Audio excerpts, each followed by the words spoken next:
I work with children with autism. Specifically, I make technologies to help them communicate. Now, many of the problems that children with autism face, they have a common source. And that source is that they find it difficult to understand abstraction, symbolism, abstraction. And because of this, they have a lot of difficulty with language.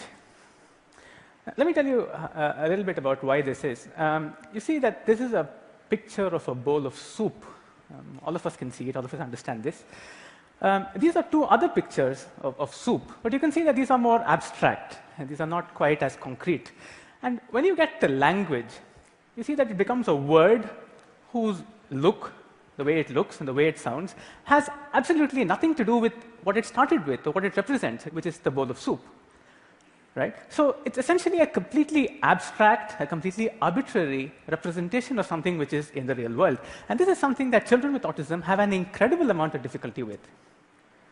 Now, that's why most of the people that work with children with autism, speech therapists, educators, what they do is they try to help children with autism communicate not with words, but with pictures. So if a child with autism wanted to say, "I want soup," that child would pick 3 different pictures, "I want" and "soup," and they put these together, and then the therapist or the parent would understand that this is what the kids want to say. And this has been incredibly effective for the last 30, 40 years. People have been doing this. In fact, a few years back, I developed an app for the iPad, which does exactly this. It's called OBUS. And the way it works is that kids select different pictures. These pictures are sequenced together to form sentences, and these sentences are spoken out. So OBUS is essentially converting pictures. It's a translator. It converts pictures into speech. Now, this was very effective. There are thousands of children using this, all over the world. And I started thinking about what it does and what it doesn't do.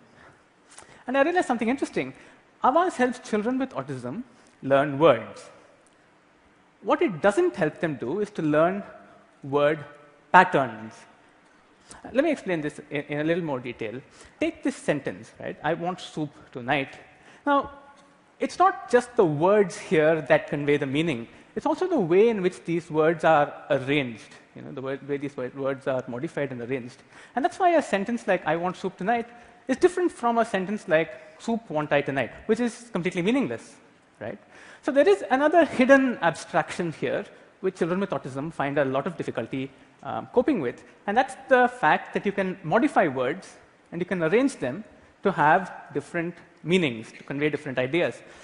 Now, this is what we call grammar, right? And grammar is incredibly powerful because grammar is this one component of language which takes this finite vocabulary that all of us have and allows us to convey an infinite amount of information, an infinite number of ideas.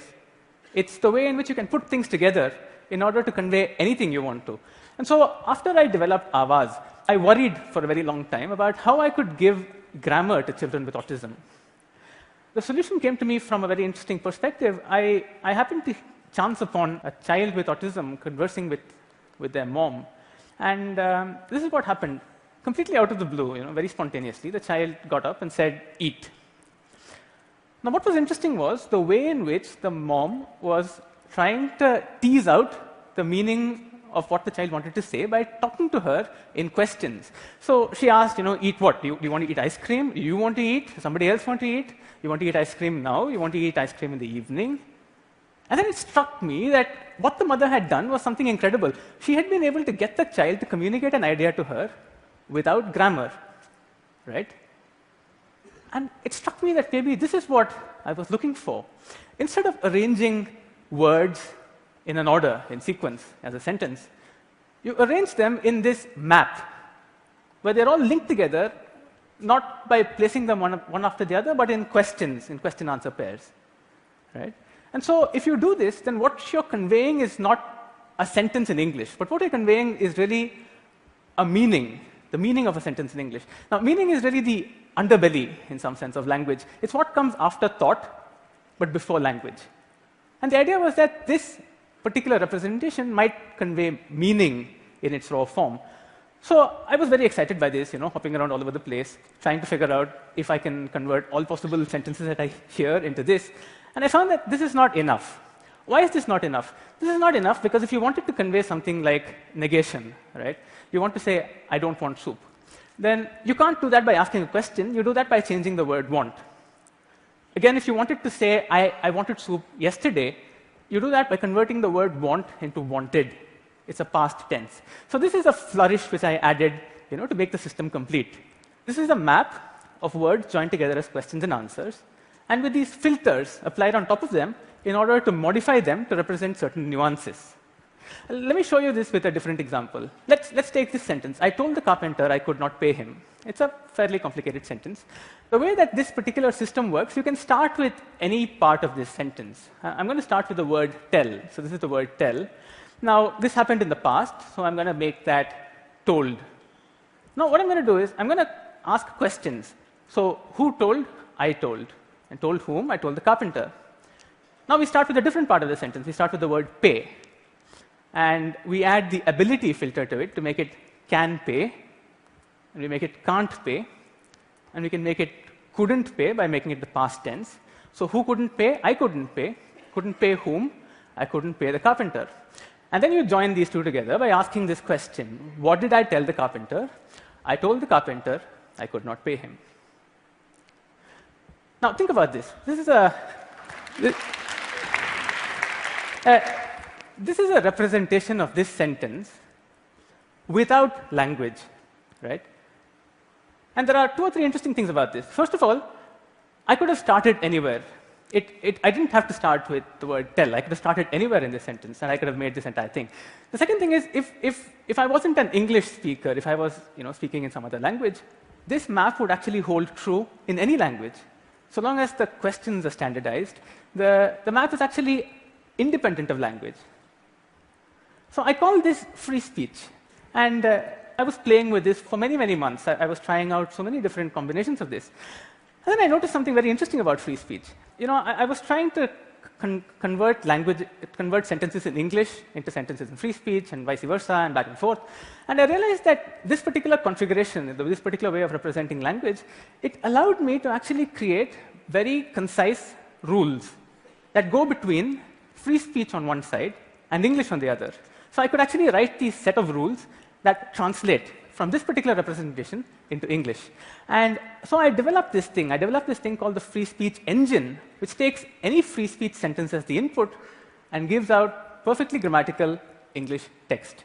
And by putting these 2 pieces together, the representation and the engine, I was able to create an app, a technology for children with autism that not only gives them words, but also gives them grammar. All right? So I tried this out with kids with autism, and I found that there was an incredible amount of identification. They were able to create sentences in free speech which were much more complicated but much more effective than equivalent sentences in English. And I started thinking about why that might be the case. And I had an idea, and I want to talk to you about this idea next. In about 1997, about 15 years back, there were a group of scientists that were trying to understand how the brain processes language. And they found something very interesting. They found that when you learn a language as a child, as a 2-year-old, you learn it with a certain part of your brain. And when you learn a language as an adult, for example, if I wanted to learn Japanese right now, a completely different part of my brain is used. Now, I don't know why that's the case, but my guess is that that's because when you learn a language as an adult, you almost invariably learn it through your native language or through your first language, right? So what's interesting about free speech is that when you create a sentence or when you create language, a child with autism creates language with free speech, they're not using this support language, they're not using this bridge language. They're directly constructing the sentence. And so this gave me this idea, is it possible to use free speech, not for children with autism, but to teach language, to people without disabilities? And so I tried a number of experiments. The first thing I did was I built a jigsaw puzzle in which these questions and answers are coded in the form of shapes, in the form of colors, and you have people putting these together and trying to understand how this works.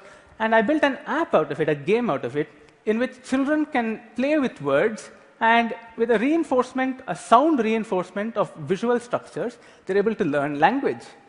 And this has a lot of potential, a lot of promise. And the government of India recently licensed this technology from us, and they're going to try it out with millions of different children, trying to teach them English. And the dream, the hope, the vision really is that when they learn English this way, they learn it with the same proficiency as their mother tongue. All right, let's talk about something else. Let's talk about speech. Right? This is speech. So speech is the primary mode of communication, really, between all of us. Now, what's interesting about speech is that speech is one-dimensional. Why is it one-dimensional? It's one-dimensional because it's sound. It's also one-dimensional because our mouths are built that way. Our mouths are built to create one-dimensional sound. But if you think about the brain, the thoughts that we have in our heads are not one-dimensional. I mean, we have these rich, complicated, multidimensional ideas. Now, it seems to me that language is really the brain's invention to convert this rich, multidimensional thought, on one hand, into speech, on the other hand. Now, what's interesting is that we do a lot of work in information nowadays, and almost all of that is done in the language domain. Right? I mean, take Google, for example. Google trawls all these countless billions of websites, all of which are in English. And when you want to use Google, you go into Google search and you type in English, and it matches the English with the English. What if we could do this in free speech instead? I have a suspicion that if we did this, we'd find that algorithms like searching, like retrieval, all of these things are much simpler and also more effective because they don't process the data structure of speech. Instead, they're processing the data structure of thought. Right? The data structure of thought. That's a provocative idea. But let's look at this in a little more detail. So this is the free speech ecosystem, right? We have the free speech representation on one side, and we have the free speech engine, which generates English. Now, if you think about it, free speech, I told you, is completely language independent. It doesn't have any specific information in it, which is about English.